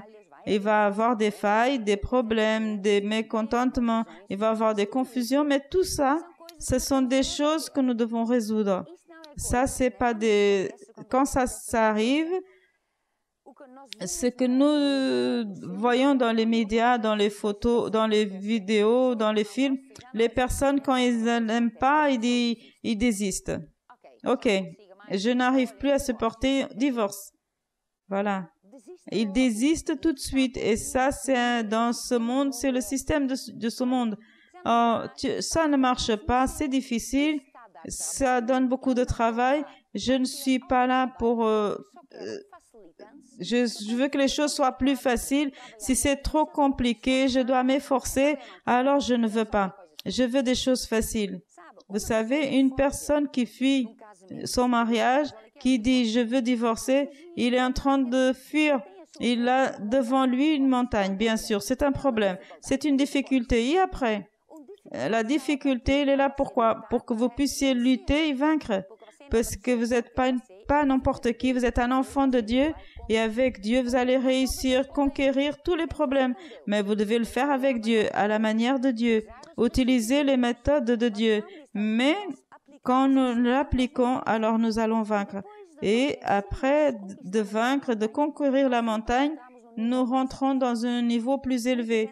Parfois, les personnes, ils aiment les jeux dans le portable, voilà. Et le jeu, il a toujours un niveau. On commence à jouer et quand il gagne, il monte de niveau. Il donne le niveau 2. Et joue encore, et c'est plus compliqué, il monte au niveau 3. Et tout le monde joue et tout le monde est en train de jouer. Il veut arriver à les plus élevés. Et la vie, c'est comme ça. On commence le mariage, on aime, on a la passion, c'est que l'amour, tout est rose. Entre-temps, on est dans le niveau 1. Là, et les premiers problèmes vont ressurgir. Le diable va attaquer une petite chose, un mécontentement, là, parce que nous sommes différents. On a d'autres idées, on a un passé différent. Il y a beaucoup de choses. On est en train de construire ensemble. On n'a pas mis en accord la taille de la fenêtre, de la porte. Oh, si on fait une maison d'un seul étage, ce sont les premiers obstacles. Qu'est-ce qu'on va faire? On va fuir, on va désister, ça donne beaucoup de travail, mais vous êtes marié, vous voulez vaincre ou quoi? Ou vous êtes la personne qui veut juste un mariage dans le niveau 1. C'est facile, si c'est des problèmes, je sors et je vais vers un autre. Mais quand une personne, il est ferme, il résout les problèmes, alors il monte au niveau 2. Et quand on est dans le niveau 2, on a résolu déjà plusieurs problèmes. Et déjà beaucoup de choses qui se passent dans le mariage, on dit non, je ne prends même plus attention. Quand le premier année, on est nerveux avec certaines choses, c'est des choses si compliquées, si grandes. Après quelques années, la personne regarde ça, oh, c'est rien, non. Elle ne prend même plus attention, ce sont des choses de bébé, d'un enfant. Ce sont des petites choses alors. Alors la personne, elle a monté de niveau et il a d'autres types de problèmes, d'autres difficultés. Alors, vous êtes là pourquoi? Pourquoi Dieu t'a donné ça? Dieu, il laisse que ça arrive dans ta vie et on sait que Dieu, il ne va pas laisser tenter au-dessus de ce que nous pouvons supporter. Dieu, il est avec nous, il nous connaît, il sait ce que nous supportons. Alors, quand quelque chose se passe, on peut dire, ça c'est impossible, je vais pas réussir, c'est trop dur. Non, ça c'est humain, tout le monde, plusieurs personnes passent par là. Entre-temps, on doit savoir que Dieu il est dans le contrôle. Si Dieu a laissé ça dans ma vie, je vais réussir à vaincre. Je dois le faire à la manière de Dieu. Je dois mettre les principes de Dieu, alors je vais vaincre. Qu'est-ce que ça fait? Je vais gagner du muscle dans ma vie. De plus en plus, je vais réussir à vaincre et ainsi la personne est en train de construire son mariage. De plus en plus, il est plus fort, vous supportez plus de tempêtes, vous êtes plus forte et en réalité, vous êtes en train de construire un amour et que vous aimez davantage l'autre. Une personne qui fuit toujours, qui change de relationnement, d'un mariage, il sort, il rentre dans l'autre, il pense qu'il a beaucoup d'expérience. Il n'a pas d'expérience. Il est toujours dans le niveau 1. C'est comme s'il est dans le petit jeu dans le téléphone et il dit « non, ça c'est difficile, il change. » Alors il ne vainc jamais rien. C'est quelqu'un que n'importe quoi il fuit. Alors cette personne, il ne va jamais arriver au niveau que Dieu a préparé pour lui. Dieu, il a un plan pour chacun d'entre nous. Il veut qu'on vainque dans tous les domaines, dans le domaine de la famille et du mariage. Alors, nous devons savoir que Dieu, il est dans le contrôle. Il veut qu'on vainque et il veut qu'on est en train de... On est avec un être humain. Un homme et une femme se marient. Alors, c'est tout de suite un facteur différent. Parce que l'homme et la femme, ils sont différents, ils font des choses différentes, ils pensent différemment. Alors, c'est là la première difficulté. Après, elle est enceinte. Une autre difficulté, c'est un autre niveau. Parce que tout d'un coup, elle a d'autres idées. Elle parle du bébé et lui, il n'est même pas là encore. Alors, le bébé, il arrive. Le bébé arrive alors. Personne ne dort la nuit. Alors, une personne qui ne dort pas, c'est compliqué. Et après, personne ne dort le soir et pendant la journée, et on dirait que lui, elle n'a plus d'attention pour son mari parce qu'elle a le bébé. Ça, c'est un autre niveau. C'est une autre difficulté. C'est un changement qu'on doit faire. Le mariage, on est en train de traiter avec des personnes et les personnes changent. Et c'est pas facile c'est facile de travailler avec les machines. Il y a le manuel et ça fonctionne toujours de la même manière. Et ça a un beau manuel pour qu'elle fonctionne toujours. L'être humain n'a pas de manuel. Chaque personne est différente. Votre épouse ne va pas penser comme votre mère. Elle ne va pas penser comme votre sœur. Elle est différente. Chaque personne est différente. On peut avoir des idées fixes que l'homme est comme ça, la femme est comme ça. Et après, vous dites, ah, mon mari, ça n'a rien à voir avec le livre que j'ai lu. Elle a lu le livre, mais ça n'a rien à voir parce que les personnes sont différentes. Alors Dieu nous a fait différents exprès. Il a inventé le mariage pour que les personnes vivent ensemble, ils construisent une vie en commun et pour nous entraîner, parce que c'est dans la différence que nous allons grandir. Et c'est là qu'on améliore. Le mariage, il fait qu'on s'améliore. Pourquoi? Parce que nous ne sommes pas le centre du monde, nous sommes la famille. Parce qu'après, il y a des enfants, elle n'est pas le centre du monde. Il y a beaucoup de personnes qui sont ensemble, caractères différents, émotionnellement, l'autre qui pleure toujours, c'est beaucoup de choses différentes. Alors, Dieu il fait ça exprès pour nous façonner. Et ça fait qu'on grandisse et ça fait qu'on devient des personnes mûres, que Dieu peut nous confier davantage. Alors, par exemple, quand on voit un couple qui a 60 ans, 80 ans, et la personne dit « Ah, ils ont trouvé la bonne personne. » Non, c'est pas ça. Ils ont trouvé probablement au départ, ils avaient beaucoup de problèmes, mais la différence, c'est que ils n'ont pas désisté. Ils ont lutté. De plus en plus, quand il y avait une chose, ils ont vaincu parce qu'ils ont fait les choses à la manière de Dieu. Nous tous, nous avons cette opportunité. Le divorce, c'est pas la solution. Bien sûr, ça arrive, mais nous devons tout faire pour que ça n'arrive pas. Nous devons lutter, ne pas désister déjà la première. Nous devons voir qu'est-ce que je suis en train de faire de mauvais. Qu'est-ce qui se passe dans notre mariage? Pourquoi ça ne fonctionne pas? Quel est le problème? Quelle est l'origine? Qu'est-ce que Dieu dit? Qu'est-ce que Dieu ne dit pas? Et au lieu de désister, nous devons commencer à faire les choses à la manière de Dieu. La machine ne fonctionne pas, on dit « Ah, ça ne marche pas ». Vous allez voir où est-ce qu'elle est le manuel. On a tous déjà eu le machine et on a mis la machine en route sans voir le manuel et on voit que ça ne fonctionne pas. Au dernier, on dit non, il faut mieux lire le manuel. Alors, avec notre vie, c'est pareil. Si votre mariage ne fonctionne pas, si vous avez des problèmes, alors allez le manuel. Qu'est-ce que Dieu dit? C'est pas dire je ne suis pas en accord avec ça. Ah, je pense que ça, on n'utilise plus l'homme à l'autorité à la maison. Alors, c'est vieux jeu. Parler bien, utiliser le pouvoir des paroles, croire, respecter. Ça, c'est des choses. Ma mère, elle ne peut plus venir chez moi. Je ne suis pas d'accord. On avons été toujours tous ensemble. Mais vous voulez quoi? Vous voulez que votre mariage fonctionne, qu'il ait de succès ou de faiblesse? Vous voulez un mariage à la façon de Dieu, là où tout le monde est heureux, ou vous voulez un mariage à votre manière, où les fenêtres et les portes sont ouvertes et tout le monde rentre, les démons et tout le type de problèmes, et tout le monde malheureux? L'option, c'est ça. Alors, le divorce, c'est pas la première solution, c'est des dernières solutions. Bien sûr, s'il y a des choses, par exemple, la personne, le mari maltraite ou des choses comme ça, s'il ne change pas, vous a perdu une ou deux fois, arrive à un moment, ça c'est pas une vie, c'est pas un mariage. Là, il n'y a pas d'amour, il n'y a pas de respect, il n'y a rien.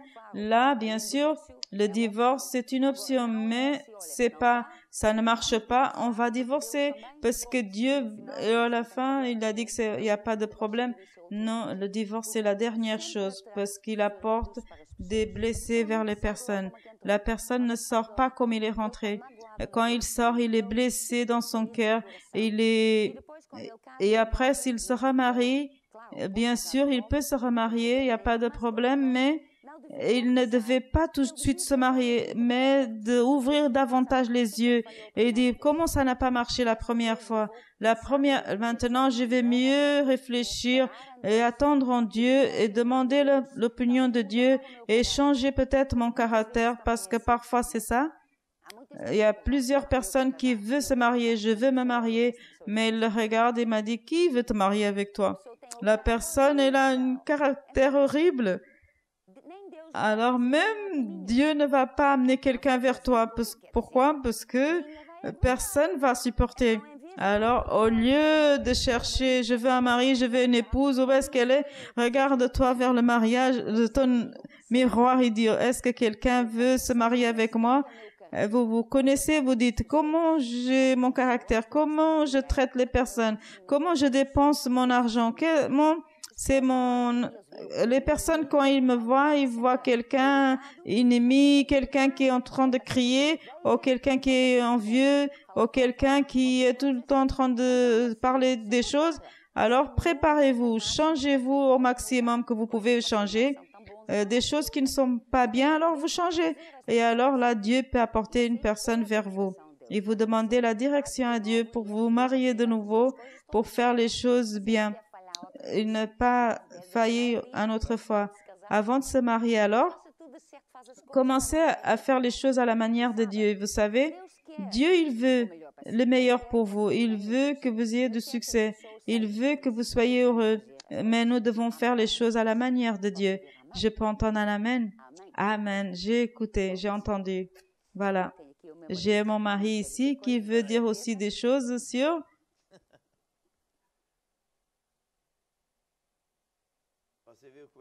Est-ce que vous avez vu comment Christelle a parlé? Comme ça. Et c'est ça, Christelle.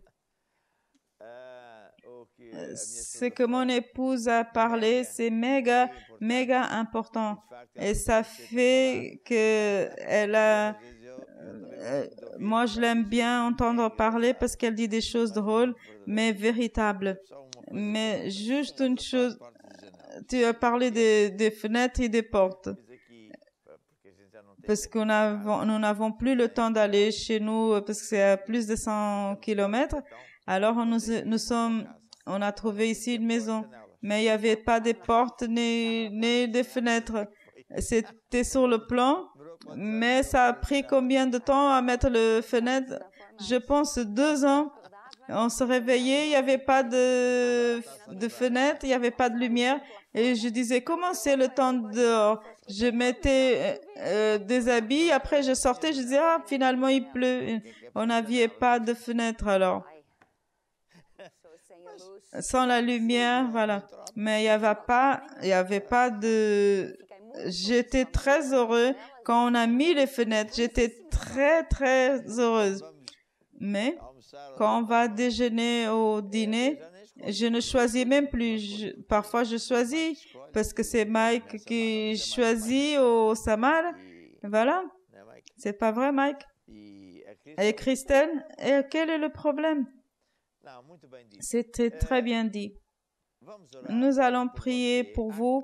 Il y a des mariages qui avaient besoin d'entendre ça. Il y a des questions qui ont à voir avec ça. Et pour ça, je vais demander à toi que tu pries pour les dames et moi, je vais prier pour les hommes pour que Dieu nous donne la sagesse et qu'on ait la capacité pour entrer dans le niveau supérieur et être réellement heureux. Quand on comprend ce parcours et on le fait, on va être vraiment heureux. Et c'est une méga bénédiction.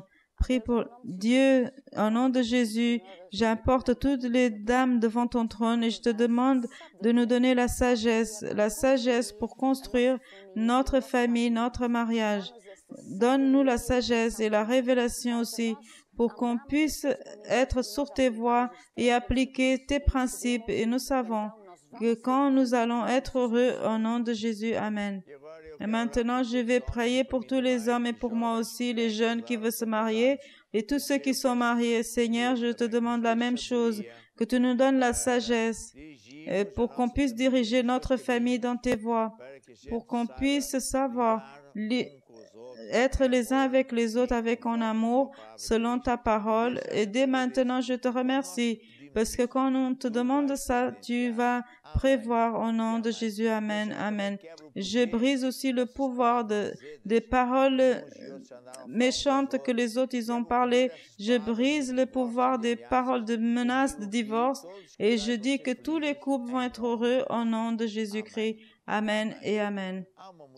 Nous allons écouter maintenant une musique que c'est avec l'arme de l'amour. L'amour, c'est une des choses que Christelle a dit qui fait que c'est très important, c'est que l'amour, Ça commence pour être impatient, un sentiment, mais ça doit être développé. Un type d'amour plus solide et plus semblable à de Dieu. Parce que si on aime, même qu'on c'est aimer, c'est une décision. C'est vouloir le meilleur, de pardonner, de ne pas avoir quelqu'un qui dise du mal, et c'est ce qui manque. Nous devons construire l'amitié, ce que nous sommes amis les uns des autres. Nous sommes tolérants, parce que c'est si important que Christelle a dit, l'amour, c'est pas vouloir à mon avantage, c'est donner. L'amour, c'est pas vouloir recevoir, c'est l'opposé, c'est donner.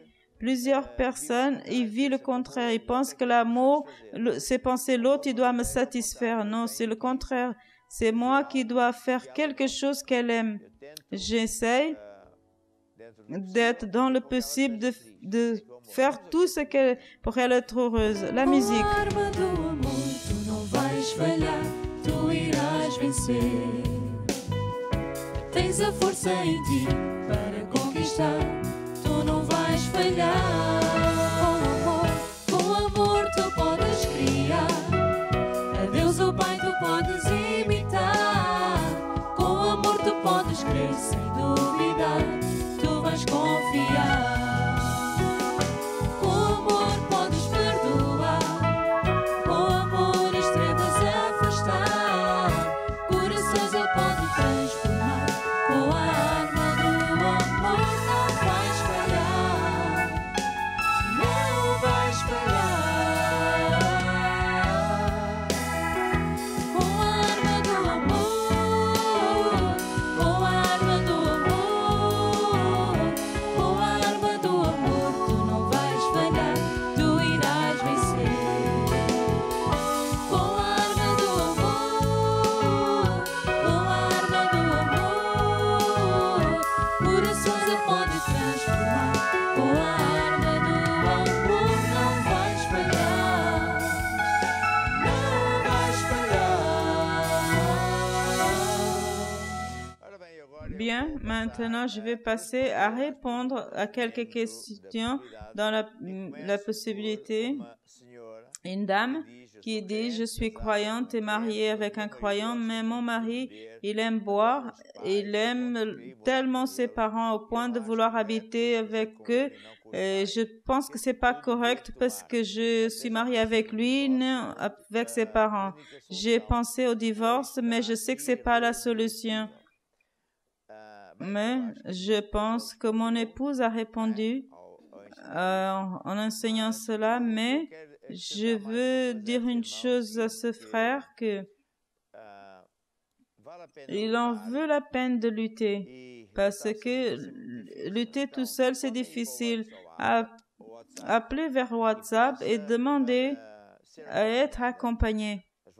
On va vous demander votre nom, où est-ce que vous habitez, pour voir quel est l'évêque, les pasteurs qui sont près de vous. Mais si vous habitez loin, mais à travers WhatsApp, il n'y a pas de distance. Pourquoi? Pour que vous soyez accompagnés. Nous, parfois, on fait dans ce cas-là, on a une équipe de prière. C'est pas l'horloge de prière, c'est une équipe qui prie 1, 2 semaines, 7 semaines pour des situations difficiles. Et vous soyez dans cette liste de ces cas, la majorité de ces cas, ces couples, ils vont vaincre parce que ça, c'est les choses du diable qui veulent détruire le mariage. Et vous allez voir que vous allez vaincre. Qu'est-ce que l'apôtre pense quand on retire les mineurs des parents à niveau de justice et il met les mineurs dans les institutions? Je pense que c'est très très mal. C'est pas humain, c'est quelque chose d'horrible parce que ces enfants ne seront jamais heureux. Ils seront traumatisés et ils deviennent après des criminels ou des choses. Et d'un autre côté, nous devons comprendre que les parents parfois ils sont séparés, ils sont dans les drogues, ils font tant de choses. Parfois aussi, c'est pas facile. Parfois aussi, il y a de l'autorité qui abuse. Il y a de tout. Et quand l'idéal, c'est de venir à l'église, de donner la vie à Jésus et rentrer dans ce type de prière le vendredi, de lutter jusqu'à vaincre, et les pasteurs vont pouvoir vous accompagner et presque toujours on arrive à vaincre le diable. Qu'est-ce que l'apôtre pense du vandalisme au statut de Lisbonne? Vous savez, ce qui se passe dans le monde, c'est une chose nouvelle qui va au-delà des statuts et des turbulences dans les rues et en New York et partout au Portugal. Et c'est à voir avec le peuple. Ils sont fatigués d'être explorés. Le peuple est fatigué d'être trompé. Le peuple est fatigué, même la police, au lieu de défendre la police, ils sont des bourreaux. Il y a plein d'histoires que je pouvais vous raconter de la police, mais qui se sont passées avec moi, avec l'Église, avec des frères de l'Église. Et pourtant, ils abusent. Et quand on parle des statuts, qu'est-ce qui se passe? C'est que le statut, ça dignifie, honore une personne.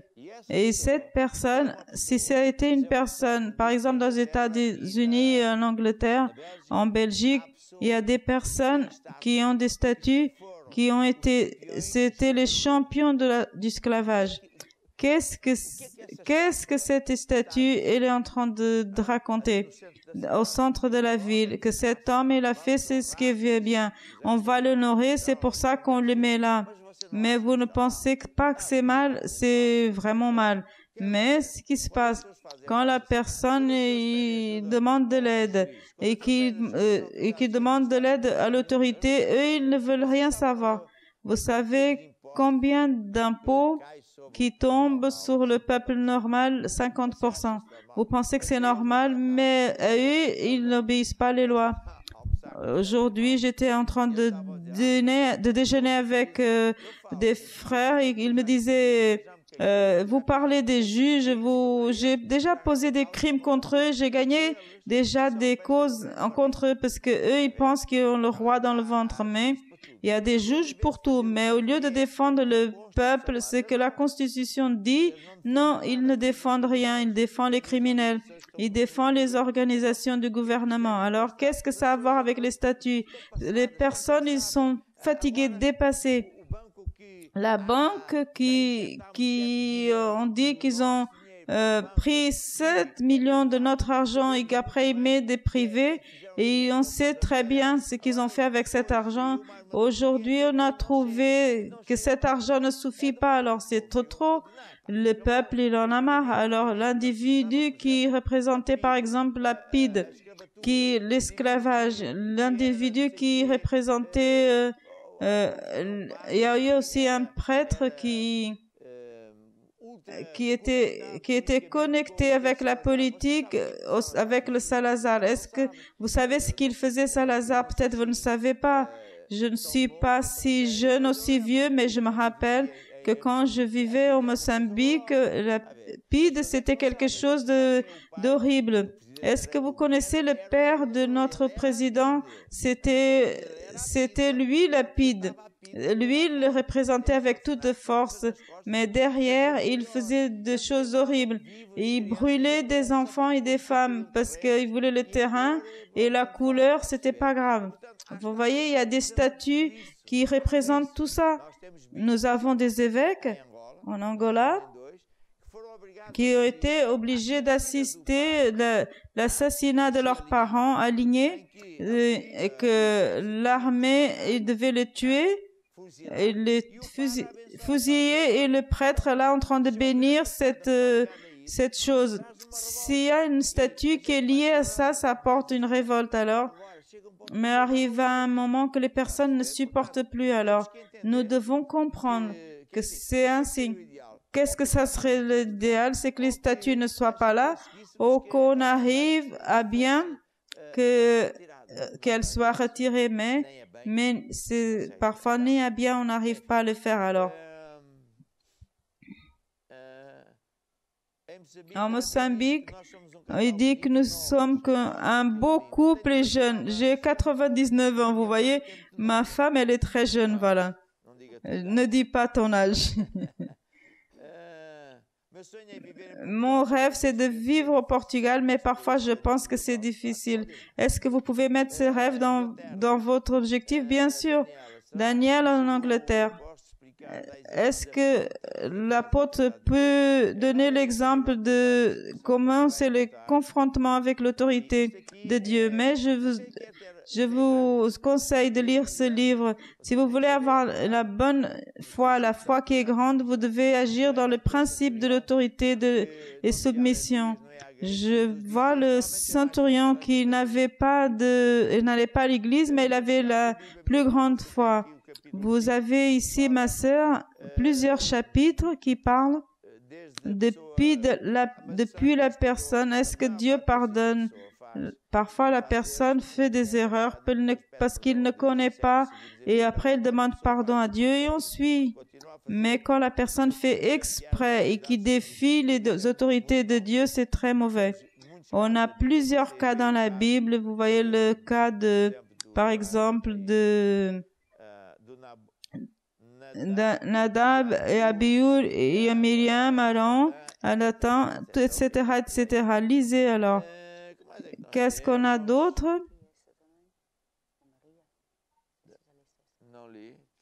Qu'est-ce qu'il dit? Maria. Est-ce que vous pensez normal qu'une maison qui a été mise, les banques, mes frères, ils sont des voleurs. J'ai réussi à voir les banques, comment ils sont voleurs. Alors, la banque, il doit à l'église Mana 2 millions et ça ne se passe jamais rien avec eux parce que les juges, ils sont toujours de leur côté. Alors, parfois, ils veulent de l'argent au peuple. C'est toujours, il faut voir les comptes bancaires. Donc, vous me racontez ça, je dois dire ces vérités. Mais qu'est-ce que j'en ai d'autre? L'apôtre, il a parlé si on a besoin d'un avocat de parler avec nous, appelez sur WhatsApp et demandez que quelqu'un des évêques pour parler avec vous. De nos jours, il y a des lois qui sont favorables à nous et qu'il suffit d'un courrier, d'un avocat. Et de l'autre côté, ils sont à leur place et ça termine avec toutes les histoires. Et pourtant, j'ai plus le temps de répondre encore. Je vais prier maintenant pour toutes les personnes qui sont en affliction, qui ont demandé de l'aide à Dieu et qui demandent de l'aide. Et vous savez, Dieu, il vous connaît votre situation, votre douleur. Et pour Dieu, rien n'est impossible. C'est pour ça maintenant même, pourtant que le groupe chante un chant seulement croire. Et vous mettez votre main sur l'écran. Parce que l'Esprit de Dieu, il est là où vous êtes. Il y en a qui ressentent une chaleur, une présence merveilleuse. D'autres, ils sentent que quelque chose est en train de sortir. C'est des démons qui sortent.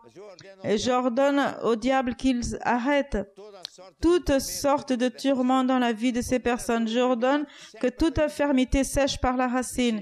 Et Seigneur Jésus, je te rends grâce parce que par tes meurtrissures, tu as payé pour que tout le monde soit guéri, libéré et sauvé. Et pour ça, Seigneur, je te rends grâce parce que nous allons écouter plusieurs témoignages. Amen et Amen. Demain, nous serons là et nous allons continuer à parler des choses de Dieu et nous allons parler de la foi et vous allez vaincre. Que Dieu vous bénisse. À demain. Jesus, eu creio. Jesus, eu creio. Tudo é possível. Jesus, eu creio.